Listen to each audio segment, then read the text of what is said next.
আসসালামু আলাইকুম। সবাই কেমন আছেন? আলহামদুলিল্লাহ, আমরা মা মেয়ে ভালো আছি। আমার মেয়ে আমাকে সাজিয়ে দিচ্ছে। সে স্টাইল করে দিবে আমার চুলে, তাই আঁচড়িয়ে দিচ্ছে। দেখেন কি অবস্থা করছে, আমার চুলের 12টা বাজিয়ে দিচ্ছে।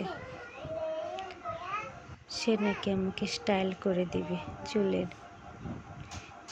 ম্যাচিং টিপ পরেছি মা মেয়ের খুনসুটি।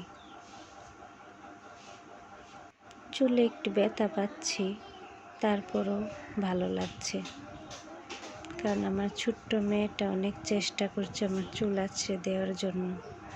এটাই আমার কাছে অনেক পাওয়া। আলহামদুলিল্লাহ। দেখেন কি করছে আমার সাথে।